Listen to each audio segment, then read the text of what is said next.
Hello friend, आज की video में बात करने वाले हैं अपने यूनिट 5th के इंपॉर्टेंट क्वेश्चन उसके सॉल्यूशन के बारे में। और कमेंट बॉक्स में जरूर से जाके कमेंट करिएगा कि आपको किस यूनिट के इंपॉर्टेंट क्वेश्चन सॉल्यूशन चाहिए। तो यहाँ पे बात करने वाले हैं हम लॉन्ग क्वेश्चन के बारे में और शॉर्ट क्वेश्चन के बारे में, दोनों एक साथ कंप्लीट करने वाले हैं क्योंकि हम लोगों के पास टाइम बहुत ही कम है। तो आइए यहाँ पे पहला हमारा शॉर्ट क्वेश्चन पूछा गया, डिफाइन रिप्रोडक्टिव सिस्टम। तो रिप्रोडक्टिव सिस्टम होता क्या है? तो यहाँ पे देख सकते हैं हमारा सिस्टम वर्ड है, मतलब कि एक तरीके का हमारा क्या होता है, ग्रुप ऑफ ऑर्गन्स होता है। सिस्टम होता है जो क्या करता है, नए जनरेशन को प्रोड्यूस करता है, उसको बोलते हैं क्या, रिप्रोडक्टिव सिस्टम बोलते हैं। तो यहाँ पे डिफिनेशन लिखा गया, it is a group of organs that help in the producing next generation by the process of reproduction. तो हमारा रिप्रोडक्टिव सिस्टम जो होता है, रिप्रोडक्शन प्रोसेस के थ्रू नए जनरेशन को प्रोड्यूस करता है, नए जनरेशन की उत्पत्ति करता है, उसको बोलते हैं क्या, रिप्रोडक्टिव सिस्टम बोलते हैं। और कभी कभी 2 नंबर में पूछ लिया जाता है, व्हाट इज रिप्रोडक्शन। तो रिप्रोडक्शन का मतलब होता है कि जब नए ऑस्प्रिंग का मतलब होता है कि नए जनरेशन की उत्पत्ति होती है, जिस प्रोसेस के द्वारा होती है उसको बोलते हैं क्या, हम रिप्रोडक्शन बोलते हैं। जैसे मान लीजिए रिप्रोडक्शन सिस्टम में होता क्या है, ठीक है, उसके बारे में थोड़ा समझ लेते हैं। जैसे मान लीजिए यहाँ पे एक मेल है और यहाँ पे एक मेल है। अब आपको पता है कि मेल के अंदर से निकलता हमारा स्पर्म निकलता है, और जिस प्रोसेस के द्वारा निकलता है उसको बोलते हैं स्पर्मेटोजेनेसिस बोलते हैं। 2 नंबर में पूछा जाता है, मतलब कि formation of sperm is called spermatogenesis बोलते हैं। 2 नंबर में पूछा जाता है। और यहाँ पे फीमेल के अंदर से क्या निकलता है, ओवम निकलता है, और इसके बनने की जो प्रोसेस होती है इसको बोलते हैं ओवल्यूशन या ओजेनेसिस बोलते हैं। अब देख लीजिए क्या होता है कि जो हमारे स्पर्म होते हैं जो फीमेल से निकलते हैं, जो फीमेल से ओवम निकलते हैं, जब ये दोनों आपस में फ्यूज होते हैं, जब आपस में मिलते हैं, तो उस प्रोसेस को क्या बोलते हैं, हम फर्टिलाइजेशन बोलते हैं। तो जब फर्टिलाइजेशन की प्रोसेस होती है तब जाके जाइगोट बनता है, और जाइगोट के बाद एम्ब्रॉय बनता है, तब इसके बाद जो नए जनरेशन की हमारी उत्पत्ति होती है। तो यहाँ पे आपने पढ़ा कि हमारा जो रिप्रोडक्टिव सिस्टम होता है एक तरीके का ग्रुप ऑफ ऑर्गन्स होता है। इसकी हेल्प से क्या होता है कि नए जनरेशन की प्रोड्यूसिंग होती है, नए जनरेशन की उत्पत्ति होती है, उसको बोलते हैं हम क्या, रिप्रोडक्टिव सिस्टम बोलते हैं। तो सारी चीज़ें यहाँ से देख करके लिख सकते हैं। और अगर आपको इसकी नोट चाहिए तो ट्रिक फार्मेसी ऐप को जाकर डाउनलोड कर लीजिएगा। अब देख लीजिए, बात करेंगे क्वेश्चन नंबर 2 के बारे में। तो यहाँ पे पूछा गया, explain anatomy and physiology of female reproductive system. जो फीमेल रिप्रोडक्टिव सिस्टम होता है उसकी क्या एनाटॉमी होती है, क्या उसका स्ट्रक्चर होता है, और क्या उसकी फिजियोलॉजी होती है, यहाँ पे उसके बारे में डिटेल में लिखना है। और ये 10 मार्क्स में और 7 मार्क्स में पूछे जाते हैं, और कई साल प्रीवियस ईयर क्वेश्चन पेपर में ये पूछे भी गए। तो आइए जानते हैं फीमेल रिप्रोडक्टिव सिस्टम होता क्या है। तो फीमेल रिप्रोडक्टिव सिस्टम एक ऐसे ऑर्गन सिस्टम होते हैं जो क्या करते हैं, ओवम को बनाने का काम करते हैं, मतलब कि फीमेल गैमीट को बनाने का काम करते हैं। और ये फीमेल गैमीट जो होता है मेल गैमीट के साथ फर्टिलाइज हो जाता है, मतलब कि फ्यूज हो जाता है। फ्यूज होने के बाद जाइगोट का फॉर्मेशन करता है, और जिसके वजह से नए संतान की क्या होती है, उत्पत्ति होती है। तो मैंने यहाँ पे बताया भी था कि जो यहाँ पे क्या होता है कि फीमेल होती है, फीमेल के अंदर से ओवा निकलता है और मेल के अंदर से स्पर्म निकलता है। तो ये दोनों आपस में फ्यूज हो जाएंगे, मतलब कि फर्टिलाइजेशन कर लेंगे। फर्टिलाइजेशन करने के बाद जाइगोट बनता है, जाइगोट के बाद एम्ब्रॉय, तब जाके चाइल्ड बनता है। तो ये चीजें मैंने आपको पहले ही बता दिया है। अब देख लीजिए आगे लिखा गया कि जो हमारा फीमेल रिप्रोडक्टिव सिस्टम होती है इसकी जो लोकेशन होती है, मतलब ये कहाँ पाया जाता है, तो ये हमारी पेल्विक रीजन, मतलब कि जो कमर है, कमर वाली एरिया है, वहीं पे हमारा फीमेल रिप्रोडक्टिव जो सिस्टम है वो हमारा पाया जाता है। तो यहाँ पे हमारा सेकंड पॉइंट आ जाता है। इसमें लिखा गया कि हमारे जो फीमेल रिप्रोडक्टिव सिस्टम होते हैं ये कई सारे ऑर्गन से मिलकर बने होते हैं। इसमें जो प्राइमरी ऑर्गन्स होता है उसको हम बोलते हैं ओवरी बोलते हैं, और इसमें कुछ एसेसरी सेक्स ऑर्गन्स होते हैं, जैसे फिलोपियन ट्यूब हो गया, यूट्रस हो गया, वेजाइना हो गया, सर्विक्स हो गया, ब्रेस्ट हो गया। तो इन सारे चीज से, इन सारे ऑर्गन से मिलके पूरा हमारा फीमेल रिप्रोडक्टिव जो सिस्टम है वो पूरा बना हुआ होता है। तो जैसे मान लीजिए कि यहाँ पे आपको दिखा देते हैं डायग्राम में, तो यहाँ पे देख सकते हैं, यहाँ पे इसको बोलते हैं ओवरी हो गया, ये हमारा हो गया फिलोपियन ट्यूब हो गया, ये हमारा यूट्रस हो गया, और यहाँ पे सर्विक्स वाली एरिया हो गई, वेजाइना वाली एरिया हो गई। तो इन सारे पार्ट से मिलके, मतलब इन सारे ऑर्गन से मिलके तब जाके हमारा क्या बनता है कि फीमेल रिप्रोडक्टिव जो सिस्टम है ये पूरा हमारा बनता है। अब देख लीजिए, बात करते हैं कि फीमेल रिप्रोडक्टिव जो सिस्टम है इसके एनाटॉमी के बारे में, उसके फिजियोलॉजी के बारे में यहाँ पे बात करने वाले हैं। तो हमारा जो फीमेल रिप्रोडक्टिव जो सिस्टम होता है ये हमारे एक पेयर ओवरी से मिलके बना होता है, मतलब इसकी संख्या जो होती है 2 होती है। यहाँ पे देख सकते हैं, एक इस साइड होता है और एक हमारा इस साइड होता है, एक राइट साइड एक हमारे लेफ्ट साइड होते हैं। इसकी संख्या 2 होती है, और इसमें 2 फिलोपियन ट्यूब पाए जाते हैं, एक इस साइड पाए जाते हैं, एक इस साइड पाए जाते हैं, और इसमें एक यूट्रस होता है। तो यहाँ पे देख सकते हैं यूट्रस हो गया, जिसको ओम बोलते बोलते हैं। और तीसरा हमारा आ जाता है ये वाली एरिया जिसको हम सर्विक्स बोलते हैं। फिर इसके बाद आ जाता है वेजाइना आ जाता है। फिर एक इसमें मेमोरी ग्लैंड भी इसी में आती है। तो ये सारे पार्ट आ जाते हैं हमारे फीमेल रिप्रोडक्टिव हमारे जो सिस्टम इसमें आ जाते हैं। तो सबसे पहले बात करेंगे हम ओवरी के बारे में। तो जो हमारी ओवरीज होती है हमारे फीमेल रिप्रोडक्टिव सिस्टम की प्राइमरी सेक्स ऑर्गन होता है, मतलब कि सबसे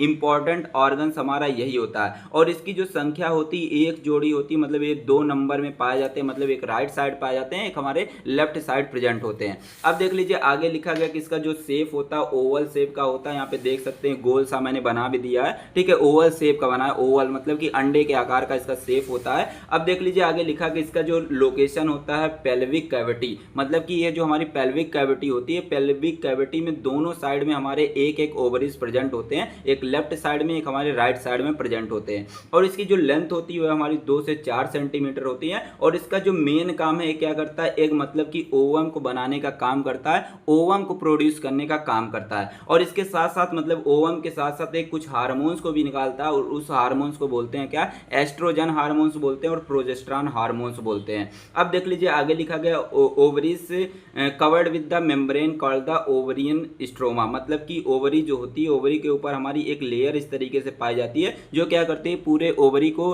प्रोटेक्शन देती है, सुरक्षा देने का काम करती है। और उस मेम्ब्रेन को बोलते हैं ओवरियन स्ट्रोमा बोलते हैं। अब देख लीजिए आगे हमारा लिखा गया ovarian produce immature ovum called the Graafian follicle, मतलब कि हमारा जो ओवरी है जब ये क्या करती है इमेच्योर ओवम को प्रोड्यूस करती है और उसको क्या बोलते हैं हम ग्राफियन फोलिकल बोलते हैं। तो ये सारी चीज़ें आप यहाँ से देख करके लिख सकते हैं, ऐसे मैंने बना भी दिया है, आप यहाँ से देख करके सारी चीज़ें बना सकते हैं। अब देख लीजिए बात करते हैं दूसरा पार्ट आ जाता है जिसको बोलते हैं फिलोपियन ट्यूब बोलते हैं। तो हमारी जो फिलोपियन ट्यूब होती है यह भी हमारी संख्या में 2 होती है, मतलब कि दोनों ओवरी से यहाँ पे देख सकते हैं इस वाले ओवरी से हमारा एक फिलोपियन ट्यूब जुड़ा है, दूसरे वाली ओवरी से हमारा एक फिलोपियन ट्यूब जुड़ा होता है, मतलब कि इसकी संख्या जो होती है 2 में होती है, मतलब एक पेयर पाई जाती है। और जो हमारे फिलोपियन ट्यूब होते हैं यह हमारे मसल्स के बने होते हैं, मस्कुलर ट्यूब लाइक इसका स्ट्रक्चर होता है और ये एक पेयर पाई जाती है। और इसकी जो लंबाई होती है वह हमारी 10 से 12 सेंटीमीटर होती है और इसका जो डायमीटर होता है 1 सेंटीमीटर होता है। देख लीजिए यहाँ पे नेक्स्ट पॉइंट लिखा गया कि जो हमारा फिलोपियन ट्यूब होता है इसका जो एक एंड होता है, जो इसका एक भाग होता है वह हमारे यूट्रस से जुड़ा होता है और दूसरा भाग जो होता है वह हमारे ओवरी से जुड़ा होता है। तो यहाँ पे देख सकते हैं ये हमारी फिलोपियन ट्यूब हो गई। अब फिलोपियन ट्यूब का एक एंड जो होता है, एक जो हिस्सा है वह हमारे ओवरी से जुड़ा होता है और दूसरा वाला हिस्सा जो होता है इस तरीके से यूट्रस से जुड़ा हुआ होता है। तो वो सारी चीज़ें यहाँ पे लिखी गई हैं। अब देख लीजिए जो हमारे फिलोपियन ट्यूब होता है ये हमारे कई सारे पार्ट से मिलकर बने होते हैं। इसमें जो सबसे पहला पार्ट आ जाता है जिसको बोलते हैं हम इस्थमस बोलते हैं, दूसरा आ जाता है एम्फुला आ जाता है, तीसरा आ जाता है इनफेंडिबुलम और चौथा आ जाता है हमारा फिम्ब्रियाई आ जाते हैं। तो ये हमारे 4 पार्ट से मिलकर हमारी पूरी जो है पूरी फिलोपियन ट्यूब बनी होती है। अब देख लीजिए इसका काम क्या है। तो फिलोपियन ट्यूब का मेन काम है कि ये क्या करता है, जो फर्टिलाइज एग हैं उसको रिसीव करने का काम हमारे यही करता है। और ये क्या करता है कि हमारी जो ओवरीज होते हैं उसको नरिशमेंट देने का काम करता है। और मेंस्ट्रुएशन के टाइम भी ये इन्वॉल्व होता है, मतलब कि जो मेंस्ट्रुएशन होता है जो यहाँ पे ओवम आता है, ओवम क्या करवाता है मेंस्ट्रुएशन करवाता है। तो ये सारी चीज़ें करवाने का काम भी हमारा कौन करता है, हेल्प करता है हमारा कौन, हमारा फिलोपियन ट्यूब करता है। तो ये सारी चीज़ें यहाँ से देख करके लिख सकते हैं। अब देख लीजिए यहाँ पे अगला हमारा आ जाता है, यहाँ पे डायग्राम मैंने बना दिया, इसको देख करके यहाँ पे फिलोपियन ट्यूब बना भी दिया है और इसमें कौन कौन से पार्ट होते लिख भी दिए। अब देख लीजिए बात करते हैं यूट्रस के बारे में। तो जो हमारा यूट्रस होता है इसको ओम भी बोलते हैं। तो यहाँ पे देख सकते हैं ए वाला जो रीजन होता है इसको बोलते हैं ओम बोलते हैं या तो यूट्रस बोलते हैं। और इसकी जो लेंथ होती है वह हमारी 7.5 सेंटीमीटर होती है और इसकी जो थिकनेस मतलब इसकी जो मोटाई होती है वह हमारी 2.5 सेंटीमीटर होती है। और जो हमारा यूट्रस होता है ये हमारे 3 पार्ट से मिलके बना होता है। इसमें जो सबसे पहला ऊपर वाला पार्ट होता है इसको बोलते हैं हम फंड्स बोलते हैं। और जो फंड्स के नीचे मतलब कि जो सबसे बड़ी एरिया आपको दिख रही है इसको हम बोलते हैं बॉडी बोलते हैं, मतलब कि ये मिडिल पार्ट होता है। और इसके नीचे मतलब कि बॉडी के नीचे वाली जो एरिया इसको हम बोलते हैं सर्विक्स बोलते हैं। तो हमारा जो यूट्रस होता है 3 पार्ट से मिलके बना होता है, फंड्स, बॉडी और सर्विक्स से मिलके बना होता है। अब देख लीजिए हमारे जो यूट्रस होते हैं इसके अंदर हमारी 3 ओपनिंग होती है, मतलब कि 3 इसमें क्या होते हैं कि छेद जैसे होते हैं, 3 ओपनिंग होते हैं। मतलब कि 2 क्या होता है कि हमारे इससे फिलोपियन वाली होती है, फिलोपियन ट्यूब वाली ओपनिंग रहती है और एक हमारी सर्विक्स वाली ओपनिंग रहती है। तो यहाँ पे लिखा गया कि 2 जो होता है फिलोपियन ट्यूब की ओपनिंग होती है, मतलब कि 2 जगह जो होता है हमारा फिलोपियन ट्यूब आके खुला रहता है और एक जगह हमारी आके सर्विक्स इस तरीके से खुली रहती है। तो यहाँ यहाँ पे 3 ओपनिंग लिख दिया मैंने। अब बात करेंगे यहाँ पे लेयर्स ऑफ यूट्रस के बारे में। तो हमारा जो यूट्रस होता है ये हमारे 3 लेयर से मिलके बना होता है। इसमें जो सबसे ऊपर वाली लेयर होती है उसको बोलते हैं पेरीमेट्रियम बोलते हैं, और सबसे मिडिल वाली जो लेयर होती है मतलब जो बीच में लेयर होती है उसको बोलते हैं मायोमेट्रियम बोलते हैं, और जो सबसे अंदर वाली लेयर रहती है उसको बोलते हैं हम एंडोमेट्रियम बोलते हैं। तो आइए इसको डायग्राम से समझते हैं यहाँ पे। तो मान लीजिए ये हमारा यूट्रस है। अब यूट्रस की जो वाल है मैंने यहाँ पे कट करके दिखा दिया है। अब देख सकते हैं जो इस साइड मतलब कि जो अंदर की साइड होगी उसको बोलेंगे, मतलब सबसे अंदर वाली लेयर होती है उसको बोलते हैं एंडोमेट्रियम बोलते हैं, क्योंकि इंडो वर्ड का मतलब होता है इनसाइड, मतलब जो सबसे अंदर होगी उसको बोलते हैं क्या, एंडोमेट्रियम बोलते हैं। और यहाँ पे देख सकते हैं जो बीच वाली लेयर होती है इसको बोलते हैं मायोमेट्रियम बोलते हैं, क्योंकि मायो वर्ड का मतलब होता है मिडिल, तो बीच में जो लेयर होगी इसको बोलेंगे मायोमेट्रियम बोलेंगे। और जो सबसे ऊपर मतलब कि इस साइड लेयर होगी उसको बोलते हैं क्या, पेरीमेट्रियम बोलते हैं, क्योंकि पेरी वर्ड का मतलब होता है आउटसाइड, मतलब कि जो सबसे ऊपर वाली लेयर रहती है उसको बोलते हैं हम पेरीमेट्रियम बोलते हैं। अब देख लीजिए बात करते हैं सर्विक्स के बारे में। तो हमारा जो सर्विक्स होता है यह हमारा एक पतला सा यूट्रस का एक पार्ट होता है, ठीक है, उसको हम बोलते हैं सर्विक्स बोलते हैं। तो यहाँ पे लिखा गया the cervix is the lower narrow part of the uterus. Uterus का मतलब कि एक हमारा पतला सा हिस्सा मतलब इस वेजाइना के साइड में आता है, ठीक है, जो एक कैनाल बनाने का काम करता है उसको बोलते हैं हम क्या, सर्विक्स बोलते हैं। तो वही लिखा गया कि आगे की हमारा जो सर्विक्स होता है ये क्या करता है कि यूट्रस और वेजाइना के बीच क्या करता है, एक कैनाल बनाने का काम करता है, एक मतलब कि हॉलो स्पेस बनाने का काम करता है। अब आगे लिखा गया कि जो हमारा सर्विक्स होता है यह मैच्योरेशन में हेल्प करता है, फर्टिलिटी में हेल्प करता है, प्रेगनेंसी में हेल्प करता है, और चाइल्ड बर्थ में भी ये हमारा हेल्प करता है। अब देख लीजिए बात करते हैं वेजाइना के बारे में। तो हमारी जो वेजाइना होती है एक तरीके की मस्कुलर और इलास्टिक ट्यूब लाइक स्ट्रक्चर होता है जो हमारी सर्विक्स से कनेक्टेड रहता है। तो यहाँ पे देख सकते हैं कि हमारा जो वेजाइना होता है ये हमारा एक ट्यूब जैसा स्ट्रक्चर आपको दिख रहा होगा, और ये हमारी मसल्स की बनी होती है, और ये हमारी सर्विक्स से कनेक्टेड रहता है इस तरीके से। और जो इसकी मतलब कि इसकी जो लंबाई होती है हमारी 3 इंच होती है, या बोल सकते हैं इसकी जो लंबाई होती है 7 से लेकर 10 सेंटीमीटर होती है, और इसकी जो चौड़ाई होती है 3 से लेकर 4 सेंटीमीटर इसकी चौड़ाई होती है। अब देख लीजिए बात करते हैं इसके फंक्शन के बारे में। तो हमारा जो वेजाइना होता है यह क्या करता है कि ड्यूरिंग द इंटरकोर्स, जब इंटरकोर्स करते हैं तो उस टाइम स्पर्म की डिलीवरी करने में काम करता है। दूसरा कि ये क्या करता है कि बेबी की डिलीवरी में हेल्प करता है। तीसरा कि जब मेंस्ट्रुअल साइकिल होती है मतलब जब ब्लड निकलता है मेंस्ट्रुएशन के दौरान उसको बाहर निकालने में भी हेल्प हमारा कौन करता है, यही वेजाइना वाला पार्ट करता है। तो ये सारी चीजें आप आराम से देख करके लिख सकते हैं। देख लीजिए बात करते हैं मेमोरी ग्लैंड के बारे में, या जिसको हम ब्रेस्ट भी बोलते हैं। जो मेमोरी ग्लैंड होती है इसकी ह्यूमन में जो संख्या होती है वो हमारी एक पेयर होती है, मतलब 2 नंबर में पाए जाते हैं, और इसका काम है मिल्क को प्रोड्यूस करना, मिल्क को बनाना। और जो मेमोरी ग्लैंड होती है हमारे फैट से और ग्लैंडुलर टिश्यू से मिलकर बने होते हैं, और इसकी जो लोकेशन होती है वह हमारे चेस्ट वाल के एंटीरियर में पाया जाता है, चेस्ट वाल के पीछे हमारा पाया जाता है। अब देख लीजिए बात करते हैं, आगे लिखा गया कि जो हमारे मतलब कि एक ब्रेस्ट होता है, मतलब कि जो एक मेमोरी ग्लैंड होती है उसके अंदर जो होते हैं 16 से 20 लोब्स पाए जाते हैं, और ये लोब्स जो होते हैं ग्लैंडुलर टिश्यू के मिलके बने होते हैं।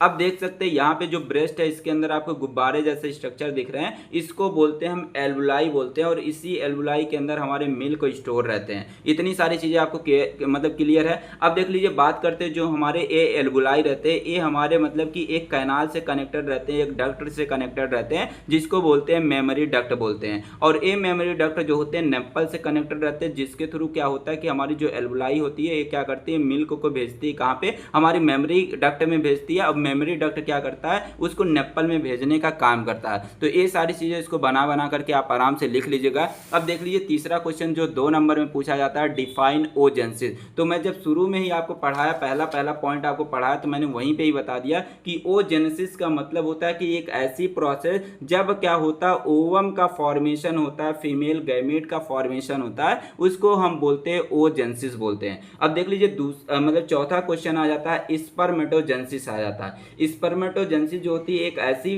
प्रोसेस होती है जब स्पर्म का फॉर्मेशन होता है या मेल गैमेट का फॉर्मेशन होता है, उसको बोलते हैं स्पर्मेटोजेनेसिस बोलते हैं। देख लीजिए बात करेंगे क्वेश्चन नंबर 5 के बारे में। यहाँ पे पूछा गया explain the physiology of menstrual cycle. जो मेंस्ट्रुएशन साइकिल होती है इसकी क्या फिजियोलॉजी होती है, या मेंस्ट्रुअल साइकिल की क्या फिजियोलॉजी होती है, इसके बारे में आपको डिटेल में लिखना, और 7 नंबर में पूछे जाते हैं। वेरी इंपॉर्टेंट है, कई बार प्रीवियस ईयर क्वेश्चन पेपर में पूछे गए। तो आइए जानते हैं मेंस्ट्रुएशन या मेंस्ट्रुअल साइकिल बोलते किसको है। तो मेंस्ट्रुअल साइकिल का मतलब होता है जब यूट्रस से ब्लीडिंग होती है उस कंडीशन को, उस प्रोसेस को बोलते हैं मेंस्ट्रुएशन बोलते हैं या उसको मेंस्ट्रुअल साइकिल बोलते हैं। और ये मेंस्ट्रुअल साइकिल तब होता है कि जब हमारी क्या होती है यूट्रस की जो दीवार होती है मोटी हो जाती है और यहाँ पे क्या होता है कि हमारा जो ओवा होता है रिलीज होता है और ये खुद को अपने आप को प्रिपेयर करता है प्रेगनेंसी के लिए। लेकिन अगर कोई भी स्पर्म नहीं आता तो उस कंडीशन में हमारी जो ए लेयर है वो हमारी ब्रेक होने लगती है और यहाँ से ब्लीडिंग होने लगती है और उस कंडीशन को हम बोलते हैं क्या मेंस्ट्रुएशन साइकिल बोलते हैं या मेंस्ट्रुएशन बोलते हैं। लीजिए डिफिनेशन वही लिखा गया, menstruation is the natural process that occurs in the body of women. मतलब कि जो मेंस्ट्रुएशन होता है एक तरीके की नेचुरल प्रोसेस होती है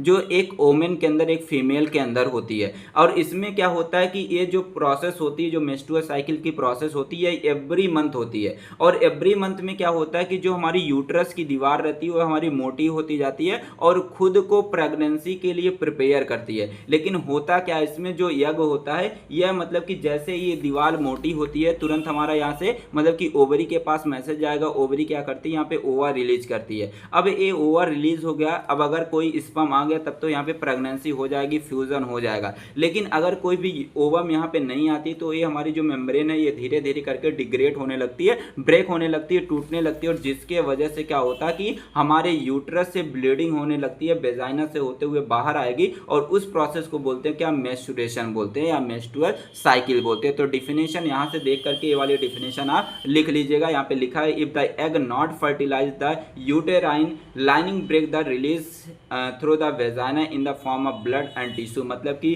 जब हमारा एग मतलब कि जो हमारा यहाँ से एग रिलीज हुआ, जो ओवा रिलीज हुआ है, अगर ये हमारे स्पर्म के साथ फर्टिलाइज नहीं होता है तो हमारी जो यूट्रस की दीवार है हमारी ब्रेक होने लगती है और वेजाइना से हमारा बाहर निकलने लगता है, ब्लड के फॉर्म में या तो टिश्यू के फॉर्म में बाहर निकलने लगता है और उसी को बोलते हैं क्या मेंस्ट्रुएशन बोलते हैं। देख लीजिए यहाँ पे अगला पॉइंट लिखा गया this process repeat monthly in about of 80 days. मतलब कि जो हमारी मेंस्ट्रुअल साइकिल होती है यह 28वें दिन हर मंथ के 28वें दिन ये चलती है और क्या होता है ये लगभग जो है 3 से लेके 7 दिनों तक ये साइकिल चलती है। अब देख लीजिए यहाँ पे एक पॉइंट आपको ध्यान देना कि जब किसी गर्ल्स में मतलब कि जब कोई भी गर्ल्स पुबर्टी के एज में जाती है, पुबर्टी का मतलब होता है कि जब उसकी एज जो है 13 से 14 साल के बीच में हो जाती है तो उसका जो सबसे पहले मेंस्ट्रुएशन आता है, जो सबसे पहले मेंस्ट्रुअल साइकिल आती है उसको बोलते हैं क्या मीनार्च बोलते हैं। तो ये ध्यान रखिएगा जब फीमेल के अंदर मतलब कि जब कोई भी गर्ल्स 13 से 14 साल की हो जाती है तो उसको सबसे पहला मेंस्ट्रुअल साइकिल आती है, सबसे पहला उसके ब्लीडिंग होती है तो उसको हम क्या बोलते हैं मीनार्च बोलते हैं। तो 2 नंबर में पूछा जाता है, अभी आपको दिखाने वाले भी हैं। और यहाँ पे आपको एक चीज़ और जाननी है कि जब कोई भी फीमेल जो होती है 45 से 55 साल की हो जाती है तो उसके अंदर जो होता है ओवल्यूशन की प्रोसेस बंद हो जाती है। मतलब कि ओवा जो है यहाँ पे रिलीज होके आता नहीं, जिसके वजह से ये हमारी इंडोमेट्रियम की लेयर ब्रेक नहीं होती और मेंस्ट्रुएशन नहीं होता, मेंस्ट्रुअल साइकिल जो होती है वह हमारी रुक जाती है। मतलब जब फीमेल जो होती है 45 से 55 साल की हो जाती है तो उसकी मेंस्ट्रुअल साइकिल स्टॉप हो जाती है और इसको बोलते हैं क्या मेनोपॉज बोलते हैं। मेनोपॉज, पॉज वर्ड का मतलब होता है रुकना। जब ब्लीडिंग रुक जाएगी, मेंस्ट्रुअल साइकिल रुक जाती है 45 से 50 या 55 साल के बीच में तो उसको बोलते हैं क्या मेनोपॉज बोलते हैं। अब देख लीजिए जो मेंस्ट्रुएशन की प्रोसेस होती कैसे है, इसको अगर आप समझ लेंगे तो आप डिफिनेशन खुद से बना के लिख सकते हैं। तो इसको ध्यान से देखिएगा। इसमें होता क्या कि जब कोई भी गर्ल्स की एज जो होती है 12 से 14 साल की हो जाती है, मतलब कि वो पुबर्टी एज में चली जाती है, मतलब कि वो नौजवान हो जाती है। फिर क्या होता है कि उस कंडीशन में जो हमारा हाइपोथैलेमस होता है वो हमारा एक्टिवेट होता है। जैसे 14 साल की होगी तुरंत हाइपोथैलेमस एक्टिवेट होगा और हाइपोथैलेमस अपने अंदर से निकालेगा गोनेडोट्रोपिन रिलीजिंग हार्मोन्स निकालेगा। अब जैसे ये गोनेडोट्रोपिन रिलीजिंग हार्मोन्स निकलता है ये हमारे पिट्यूटरी ग्लैंड को एक्टिवेट कर देता है और जैसे पिट्यूटरी ग्लैंड एक्टिवेट होती है अपने अंदर से निकालती है फोलिकल स्टिमुलेटिंग हार्मोन्स निकालती है और ल्यूटिनाइजिंग हार्मोन्स निकालती है। अब जैसे फोलिकल स्टिमुलेटिंग हार्मोन्स निकलेगा और ये क्या करता है कि हमारी जो ओवरी होती है, ओवरी के जो फोलिकल सेल होते हैं उसको एक्टिवेट कर देता है। अब जैसे ओवरी का फोलिकल सेल एक्टिवेट हो जाएगा तुरंत ये एस्ट्रोजन रिलीज करता है जो एक तरीके का फीमेल सेक्स हार्मोन्स होता है। अब जैसे एस्ट्रोजन निकलता है, अब ये एस्ट्रोजन क्या करता है, अब यहाँ से क्या होता है कि धीरे धीरे करके ये हमारा क्या करता है, जो यूट्रस होता है यूट्रस के ऊपर जाएगा और वहाँ पे वर्क करेगा। वर्क जैसे मतलब कि यूट्रस के ऊपर जैसे एस्ट्रोजन आता है अभी क्या करता है कि जो एंडोमेट्रियम लेयर होती है, जो सबसे अंदर वाली लेयर होती है, उसको मोटा कर देता है, थिक कर देता है। अब जैसे ही ये लेयर मोटी होती है तुरंत मैसेज जाता है हमारे ओवरी के पास जाता है और ओवरी क्या करती है अपने अंदर से ओवा को रिलीज करती जाती है। अब जैसे ही ओवा रिलीज होता है तुरंत क्या होता है, ओवा जो है वेट करता है 24 घंटे तक, मतलब उस स्पर्म का जिसके थ्रू फर्टिलाइजेशन होना है। अगर हमारा स्पर्म नहीं आता, हमारा हीरो नहीं आता, तो उस टाइम क्या होता है कि हमारी जो एंडोमेट्रियम लेयर है वो धीरे धीरे करके डिग्रेड होने लगती है, यहाँ से ब्रेक होने लगती है। और जब ब्रेक होगी तो यहाँ से क्या होगा, ब्लड निकलेगा और उसके साथ साथ जो ये हमारी लेयर ब्रेक होगी, मतलब जो टिश्यू ब्रेक होंगे वो निकलेंगे। और उस प्रोसेस को बोलते हैं हम क्या, उसको बोलते हैं मैस्चुरेशन बोलते हैं। तो ये सारी चीजें आप यहाँ से देख के लिख सकते हैं। मैंने पॉइंट वाइज करके लिख दिया कि पहले नंबर पे क्या होगा, फिर उसके बाद क्या होगा, फिर तीसरे नंबर पे क्या होगा, फिर चौथे नंबर पे, ऐसे मैंने करके नंबरिंग वाइज लिख दिया। तो इसको देख करके आप आराम से सारी चीजें लिख सकते हैं। अब देख लीजिए, इसी को मैंने लैंग्वेज में कन्वर्ट करके लिख दिया। मैंने बोला है कि यहाँ पे जब कोई भी गर्ल्स जो है 12 से 14 साल की एज में चली जाती है तो उसका क्या होता है कि हाइपोथैलेमस एक्टिवेट हो जाता है और गोनेडोट्रोपिन रिलीजिंग हार्मोन्स को निकालता है। अब जैसे ही गोनेडोट्रोपिन रिलीजिंग हार्मोन्स निकालता है, अब ये क्या करता है, पिट्यूटरी ग्लैंड को एक्टिवेट कर देता है और पिट्यूटरी ग्लैंड अपने अंदर से फोलिकल स्टिमुलेटिंग हार्मोन्स निकालती है। तो यहाँ पे देख सकते हैं फोलिकल स्टिमुलेटिंग हार्मोन्स निकला। अब ये फोलिकल स्टिमुलेटिंग हार्मोन जो होता है ये हमारे ओवरी पे एक्ट करेगा। तो ओवरी पे एक्ट करेगा, ओवरी के उस वाले पार्ट में, मतलब कि जो फोलिकुलर सेल होते हैं उसको एक्टिवेट कर देगा। अब जैसे ही एक्टिवेट करेगा तो हमारे जो फॉलिकुलर सेल होते हैं उसकी साइज हमारी बढ़ने लगती है। और जैसे ही साइज बढ़ेगा तुरंत वो क्या करेगा, अपने अंदर से फीमेल सेक्स हार्मोन मतलब कि एस्ट्रोजन को रिलीज करेगा। अब जैसे एस्ट्रोजन रिलीज होता है, ये क्या करता है, हमारी जो यूट्रस होता है, यूट्रस की जो दीवार होती है यहाँ पे, ठीक है, मैंने बताया, इसके ऊपर वर्क करेगा। अब जैसे इसके ऊपर वर्क करता है धीरे धीरे करके हमारा एस्ट्रोजन हार्मोन्स क्या करता है, इस लेयर को मोटी कर देता है। तो यहाँ पे ये हमारी लेयर क्या हो जाती है, मोटी हो जाती है। और जैसे ही मोटी होती है तुरंत हमारे फिलोपियन ट्यूब के अंदर ओवा आ जाता है हमारे ओवरी से। ओवरी हमारा रिलीज कर देती है ओवा को। अब जैसे ही ओवा रिलीज होकर हमारे फिलोपियन ट्यूब मतलब कि यहाँ पे हमारा आ जाता है ओवा, तुरंत क्या होता है कि यहाँ पे 24 घंटे तक हमारा ओवा जो होता है अपने हीरो का वेट करती रहती है। अब जैसे वेट करती रहेगी, मतलब कि अगर 24 घंटे के अंदर आ जाता हमारा जो ओवा है, अगर 24 घंटे में आ जाता तब तो फर्टिलाइजेशन की प्रोसेस हो जाएगी, ठीक है, तब तो वहाँ पे प्रेगनेंसी हो जाएगी। अगर 24 घंटे के अंदर नहीं आता, हमारा स्पर्म नहीं आता, तो उस कंडीशन में क्या होगा, हमारा जो एंडोमेट्रियम है वो धीरे धीरे करके क्या होती है, ब्रेक होने लगती है और वेजाइना के थ्रू जो होते हैं ब्लड और टिश्यू निकलने लगते हैं। और इसी को बोलते हैं क्या, मैस्चुरेशन बोलते हैं। तो यही डिफिनेशन भी आप बना के लिख सकते हैं। तो ये सारे प्रोसेस मैंने लिख करके सारी चीजें बता दिए हैं, तो ये सारी चीजें आप देख करके लिख सकते हैं। अब देख लीजिए आगे लिखा गया अगला क्वेश्चन पूछा जाता है, मैंने बोला भी था अभी कि पूछा जाता है कि मीनार्च और मेनोपॉज क्या होते हैं। तो आप कमेंट बॉक्स में बताइएगा कि मीनार्च और मेनोपॉज क्या होते हैं। ठीक है, तो आइए जान लेते हैं मीनार्च का मतलब क्या होता है। मीनार्च का मतलब होता है जब किसी गर्ल्स को पहली बार पीरियड आता है, पहली बार ब्लड उसको आता है, ब्लीडिंग आती है, मेंस्ट्रुअल साइकिल आती है, तो उसको हम बोलते हैं क्या, मीनार्च बोलते हैं। और ये जो मीनार्च होता है ये 12 से 14 साल की एज में होता है। मतलब कि जब कोई गर्ल्स की एज जो होती है 12 से 14 साल की हो जाती है, उसको सबसे पहले मेंस्ट्रुअल साइकिल आती है और उसको बोलते हैं मीनार्च बोलते हैं। अब देख लीजिए दूसरा आता है मेनोपॉज बोलते हैं। मेनोपॉज का मतलब होता है जब कोई भी फीमेल की एज जो होती है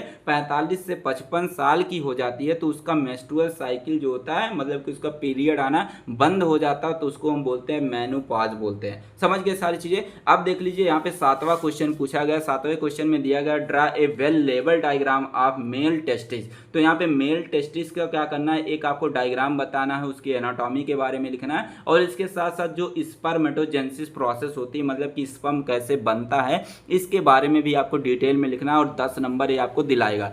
आइए बात करते हैं मेल रिप्रोडक्टिव सिस्टम के बारे में। तो हमारा जो मेल रिप्रोडक्टिव सिस्टम होता है ये हमारा एक तरीके का ग्रुप ऑफ ऑर्गन्स होता है जो मेल गैमेट मतलब कि स्पर्म को बनाने के लिए रिस्पॉन्सिबल होता है, स्पर्म को बनाने का काम करता है, उसको बोलते हैं मेल रिप्रोडक्टिव सिस्टम बोलते हैं। अब जो मेल रिप्रोडक्टिव सिस्टम होता है यह स्पर्म के अलावा भी कुछ चीजें सिक्रेट करता है, कुछ चीजें बनाता है, जिसको बोलते हैं मेल सेक्स हार्मोन्स बोलते हैं। जैसे हमारा एंड्रोजन आ जाता है और टेस्टोस्टेरोन आ जाता है। 2 नंबर में पूछा जाता है कि right the name of male sex hormones, तो आप लिख देंगे एंड्रोजन या टेस्टोस्टेरोन, तो आपको 2 नंबर आराम से मिल जाएंगे। अब देखिए बात करते हैं टेस्टिस के बारे में। जो हमारा टेस्टिस होता है इसको हम मेल गोनेड्स भी बोलते हैं। तो यहाँ पे आपको दिखा देते हैं इस तरीके से हमारा जो मेल रिप्रोडक्टिव जो सिस्टम होता है इस तरीके से हमारा होता है। तो यहाँ पे देख सकते हैं जो हमारी ए वाली एरिया दिख रही है, मतलब जो ए वाला पार्ट दिख रहा है, इसको हम बोलते हैं टेस्टिस बोलते हैं। तो जो हमारा टेस्टिस होता है एक तरीके का मेल गोनेड्स होता है और ये संख्या में में 2 होता है और इसका जो आकार होता है ओवल शेप का होता है, मतलब कि अंडे के आकार का होता है। और इसकी जो लेंथ होती है वह 4 से 5 सेंटीमीटर होती है। इसकी जो चौड़ाई होती है वह 2.5 से लेकर 3 सेंटीमीटर होती है और इसका जो वेट होता है 10 से 15 ग्राम होता है। और इसकी जो लोकेशन होती है स्क्रोटम के अंदर पाया जाता है। स्क्रोटम मतलब कि जो लटका हुआ भाग होता है उसको बोलते हैं स्क्रोटम बोलते हैं। तो स्क्रोटम के अंदर मतलब कि इस तरीके से हमारे 2 टेस्टिस पाए जाते हैं और जिसके अंदर पाए जाते हैं, जिस थैली के अंदर पाए जाते हैं उसको बोलते हैं स्क्रोटम बोलते हैं। तो यहाँ से लिख लीजिएगा। और जो ये स्क्रोटम होता है क्या करता है कि टेस्टिस का जो टेम्परेचर होता है उसको मेंटेन करने का काम करता है। और आपको पता होगा कि हमारा जो स्पर्म का फॉर्मेशन होता है वह हमारा 2 से 3 डिग्री सेल्सियस टेम्परेचर पे ही होता है, मतलब कि बहुत ही कम टेम्परेचर पे होता है। तो ये हमारा जो स्क्रोटम होता है क्या करता है, यहाँ के टेम्परेचर को मेंटेन करने का काम करता है। ठीक है, तो ये सारी चीजें यहाँ पे लिखी गई, इसको देख करके आप लिख सकते हैं। आइए बात करते हैं एनाटॉमी ऑफ टेस्टिस के बारे में। तो हमारा जो टेस्टिस होता है हमारे कई सारे पार्ट से मिलकर बने होता है, जैसे हमारे लोब्यूल्स हो गए, सेमनीफेरस ट्यूब्यूल्स हो गए और इसके साथ हमारी एक्सेसरी डक्ट हो गई। तो इन सारे पार्ट से मिलकर के हमारा पूरा जो टेस्टिस बना होता है। तो यहाँ पे देख सकते हैं हमारे टेस्टिस का स्ट्रक्चर है। अब यहाँ पे जो ए वाला पूरा स्ट्रक्चर आपको दिख रहा है इसको बोलते हैं लोब्यूल्स बोलते हैं। और यहाँ पे मतलब कि जो लोब्यूल्स होते हैं इसी के अंदर हमारे सेमनीफेरस ट्यूब्यूल्स पाए जाते हैं। अब देख लीजिए, सबसे पहले बात करेंगे लोब्यूल्स के बारे में। तो यहाँ पे लिखा गया each testis is divide into 250 lobules by the septa, मतलब कि जो हमारे टेस्टिस होते हैं इसके अंदर जो होते हैं 250 लोब्यूल्स पाए जाते हैं और ये लोब्यूल्स जो होते हैं एक दूसरे से सेप्टा के द्वारा डिवाइड होते हैं। अब देख लीजिए आगे लिखा गया है ईच लोब्यूल्स कंटेन 1 और 2 सेमनीफेरस ट्यूब्यूल, मतलब कि जो हमारे एक लोब्यूल्स होंगे। टोटल तो हमारे कितने पाए जाएंगे, 250 लोब्यूल्स पाए जाएंगे, लेकिन एक लोब्यूल्स के अंदर जो होते हैं 1 से 4 हमारे सेमनीफेरस ट्यूब्यूल्स पाए जाते हैं। अब देख लीजिए दूसरा आ जाता है हमारा सेमनीफेरस ट्यूब्यूल्स आ जाता है। जो हमारा सेमनीफेरस ट्यूब्यूल्स होता है यही स्पर्मेटोजेनेसिस की प्रोसेस करता है, मतलब स्पर्म बनाने का काम करता है। यहाँ पे नेक्स्ट पॉइंट लिखा गया कि जो हमारा सेमनीफेरस ट्यूब्यूल्स होता है ये हमारे 3 तरीके की सेल से मिलकर बना होता है। इसमें जो सबसे पहली सेल आती है जिसको बोलते हैं हम जर्म सेल बोलते हैं और ये जर्म सेल क्या करती है, स्पर्म बनाने का काम करती है। अब जो हमारी दूसरी सेल आ जाती है जिसको बोलते हैं सर्टोली सेल बोलते हैं और ये सर्टोली सेल क्या करती है, इस स्पर्म को न्यूट्रिशन देने का काम करती है। अब जो हमारी तीसरी सेल आती है जिसको बोलते हैं लीडिंग सेल बोलते हैं और ये लीडिंग सेल क्या करती है, मेल सेक्स हार्मोन मतलब कि टेस्टोस्टेरोन को बनाने का काम करती है। अब बात करते हैं एक्सेसरी डक्ट के बारे में। तो एक्सेसरी डक्ट जो होती है हमारे 4 पार्ट से मिलकर बनी है। तो इसमें आ जाता है रेटे टेस्टिस आ जाता है, वास डिफेंस आ जाता है, एपेंडाइडमिस आ जाता है और वासा अफ्रेंशिया आ जाता है। तो यहाँ पे देख सकते हैं सारे पार्ट के नाम लिखे गए हैं। तो यहाँ पे देख सकते हैं सेमनीफेरस हो गया और यहाँ पे देख सकते हैं हमारा रेटेड टेस्टिस हो गया, ये हमारा हो गया वासा फ्रेंशिया हो गया, ये हमारे हो गए एपेंडाइडमिस हो गए और ये हमारा हो जाता है वास डिफेंस हो जाता है। तो ये सारी चीजें आप देख करके यहाँ से बना सकते हैं। तो आइए बात करते हैं रेटेड टेस्टिस के बारे में। तो हमारा जो रेटेड टेस्टिस होता है यह हमारे ट्यूब्यूल्स से कनेक्टेड होता है, मतलब कि सेमनीफेरस से कनेक्टेड होता है। तो यहाँ पे देख सकते हैं हमारा क्या है, ये हमारा रेटेड टेस्टिस है। अब ये रेटेड टेस्टिस जो होता है यह हमारा सेमनीफेरस से कनेक्टेड होता है। अब जो सेमनीफेरस क्या करता है, स्पर्म बनाता है, उस स्पर्म को रिसीव करने का काम हमारा रेटेड टेस्टिस ही करता है। तो वही लिखा गया है कि receive sperm from the seminiferous tubule. तो हमारा रेटेड टेस्टिस जो होता है सेमनीफेरस ट्यूब्यूल से क्या करता है, स्पर्म को रिसीव करने का काम करता है। अगला पॉइंट लिखा गया है वास डिफरेंस के बारे में। जो वास डिफरेंस होता है यह क्या होता है कि जो स्पर्म होता है, मतलब कि जो स्पर्म हमारे सेमनीफेरस से रेटेड टेस्टिस में आता है, रेटेड टेस्टिस से आ जाता है वास डिफरेंशिया में आ जाता है, वास डिफरेंशिया से आ जाता है एपेंडाइडमिस में आ जाता है। अब एपेंडाइडमिस से जो स्पर्म होता है उसको पेनिस में भेजने का काम हमारा वास डिफेंस ही करता है। तो ये चीजें आप देख करके यहाँ से लिख सकते हैं। अब देख लीजिए आ जाता है एपेंडाइडमिस आ जाता है। जो हमारा एपेंडाइडमिस होता है ये हमारा कॉइल ट्यूब लाइक स्ट्रक्चर होती है, लंबी सी ट्यूब लाइक स्ट्रक्चर होती है और ये क्या करता है, स्पर्म को वास डिफरेंशिया से रिसीव करने का काम करता है। तो यहाँ पे देख सकते हैं हमारा क्या है, वास डिफरेंशिया है। अब वास डिफरेंशिया मतलब कि जो रेटेड टेस्टिस के पास जो स्पर्म आया था वो अब हमारा जाएगा कहाँ पे, वास डिफरेंशिया में। अब वास डिफरेंशिया के पास जाएगा, अब उस स्पर्म को रिसीव करने का जो पार्ट करता है उसको बोलते हैं क्या, एपेंडाइडमिस बोलते हैं। तो वही लिखा गया है यहाँ पे। अब देख लीजिए यहाँ पे क्या होता है कि मतलब कि जैसे यहाँ पे स्पर्म आता है, अब यहाँ पे स्पर्म कुछ टाइम तक रहता है, मतलब स्टोर भी रहता है और यहीं पे मैच्योर भी होता है, समझ गए। और यहीं से क्या होता है, इसी के थ्रू मतलब कि जो वास डिफेंस रहता है इसी के थ्रू पेनिस में जाता है इंटरकोर्स के दौरान दौरान मतलब कि ये निकलता है। अब देख लीजिए बात करते हैं, अगला आ जाता है हमारा वासा एफरेंशिया आ जाता है। वासा एफरेंशिया जो होता है यह हमारा जो रेटे टेस्टिस होता है, जो एपेंडाइडमिस होता है, इन दोनों के बीच में इस तरीके से प्रेजेंट होता है, ठीक है। और ये क्या करता है कि जो हमारा रेटे टेस्टिस के पास जो स्पर्म आया था उसको रिसीव करने का काम हमारा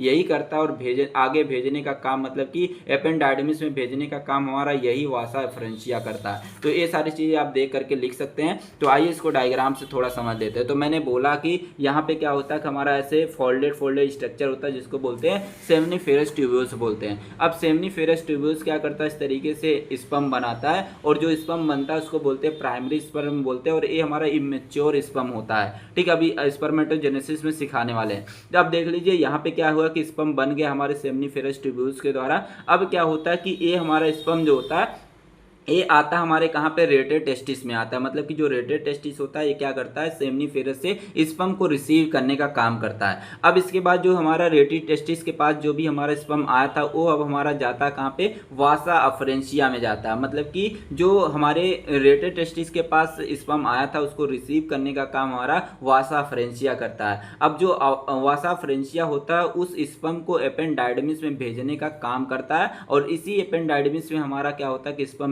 मैच्योर होता है और यहीं पे स्टोर रहता है, और यहीं से क्या होता है कि हमारा पेनिस के अंदर वासा डिफेंस के द्वारा जाता है। तो ये सारी चीजें आप देख करके यहाँ पे बना सकते हैं और लिख भी सकते। तो आइए बात करते हैं स्पर्मेटोजेनेसिस के बारे में। स्पर्मेटोजेनेसिस का मतलब होता है जब स्पर्म का फॉर्मेशन होता है उसको बोलते हैं हम स्पर्मेटोजेनेसिस बोलते हैं। और एक हेल्दी एडल्ट पर्सन के अंदर जो होता है एक दिन में 400 मिलियन जो होते हैं स्पर्म का फॉर्मेशन होता है। मतलब कि हर डे जो होता है, हर दिन जो होता है 400 मिलियन स्पर्म बनता है कि हेल्दी पर्सन के अंदर। अब आगे लिखा गया कि this spermatogenesis occur with in the seminiferous tubules. अभी मैंने पीछे बताया था कि जो हमारा सेमनीफेरस ट्यूब्यूल्स होता है जो हमारे टेस्टिस के अंदर प्रेजेंट होता है उसी के द्वारा स्पर्मेटोजेनेसिस की प्रोसेस होती है, मतलब स्पर्म का फॉर्मेशन होता है। अब देख लीजिए कैसे होता है स्पर्म का फॉर्मेशन, यहाँ पे समझ लेते हैं। जैसे मान लीजिए यहाँ पे टेस्टिस है, अब कोई भी लड़का है, अब ये लड़का क्या हो जाता है, प्यूबर्टी के स्टेज में चला जाता है। मतलब इसकी एज जो होती है 16-17 एज मतलब साल की हो जाती है।